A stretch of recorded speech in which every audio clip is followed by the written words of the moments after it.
Hi guys, welcome to my channels. இப்போ நம்ம கிளாஸ்ல என்ன பார்க்க போறோம்னா sugar beads வச்சு எப்படி நம்ம ஸ்டிட்ச் பண்ணனும் அப்படிங்கறத பார்க்க போறோம். ஃபர்ஸ்ட் ஒரு லைன் போட்டுக்கறேன். சோ sugar beadsக்கு வந்து நம்ம threadம் யூஸ் பண்ணிக்கலாம் இல்லனா இத மாதிரி நரம்பும் நம்ம யூஸ் பண்ணிக்கலாம். மேக்ஸिमम நரம்பு யூஸ் பண்ணிட்டா கொஞ்சம் ஈஸியா இருக்கும் போடுறதுக்கு. சோ இதுதான் sugar beads. இதுல வந்து மல்டி கலர்ஸ்லயும் இருக்கும். இந்த மாதிரி கோல்ட் கலர், காப்பர், சில்வர் எல்லா கலர்லயுமே வந்து sugar beads இருக்கும். இந்த நரம்பு வச்சு தான் நம்ம யூஸ் பண்ண போறோம். sugar beadsக்கு தனியா நீடல் இருக்கு.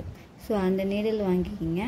சோ sugar beads எப்படி எடுக்கணும்னா நம்ம லைட்டா கப்ப கவுத்திட்டு 1 by 1 நம்ம குத்தும்போது sugar beads அத வந்து லேண்ட் ஆயிடும். நான் செய்றேன் பாருங்க. அதே மாதிரி ட்ரை பண்ணி பாருங்க. ட்ரை பண்ணும்போது தான் வரும். சும்மா பார்த்தா ஓகே இது ஈஸியா இருக்கு அப்படி நினைச்சிட்டு பார்த்துட்டோம்னா வராது. ட்ரை பண்ணா மட்டும் தான் வரும். சோ நம்ம இத வந்து யூஸ் பண்ணும்போது 3 பீட்ஸா கூட யூஸ் பண்ணலாம் இல்லனா 2 பீட்ஸா யூஸ் பண்ணலாம். அதுக்கு மேல போக கூடாது. நம்ம 4 5 ன்னு போட்டு ஈஸியா முடிக்கிறதுக்காக 4 5 ன்னு போட்டு முடிக்கலாம். ஆனா அது போட்டுட்டு நம்ம 3 பீஸ் ஸ்லீவ்ல ஸ்டிட்ச் பண்ணி பாக்கும்போது அந்த போட்ட இடம்லாம் thread வந்து தொங்கிட்டு இருக்கும் பீட்ஸ் அப்படியே. அதனால 2 இல்லனா 3 அதுக்கு மேல போக கூடாது பீட்ஸ். நம்ம செயின் ஸ்டிட்ச் போறோமா அதேதான். ஃபர்ஸ்ட் பீட்ஸ் போட்டு அதுல ஒரு ஸ்டிட்ச் போட்டு திருப்பி பீட்ஸ் போட்டு அதுல ஸ்டிட்ச் போட போறோம். அவ்வளவுதான். அதே மாதிரி தான். நீங்க இத்தனை thread work பண்ணிருக்கீங்க இல்லையா? அதனால இது வந்து போடும்போது உங்களுக்கு கொஞ்சம் ஈஸியா இருக்கும்.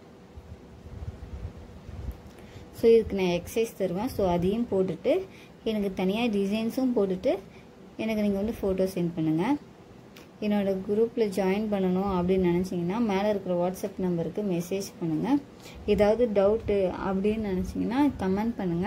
நான் ரிப்ளை பண்றேன். நான் கிளாஸ் எடுக்கிறது புரியலனா கமெண்ட் பண்ணுங்க. நெக்ஸ்ட் கிளாஸ் வந்து உங்களுக்கு கிளியரா எடுக்கிறேன். இந்த எக்சர்சைஸ் போட்டுட்டு எனக்கு டிசைன்ஸும் போட்டு போட்டோ அனுப்பணும். So thank you for watching. Next கிளாஸ்ல பார்க்கலாம் நம்ம.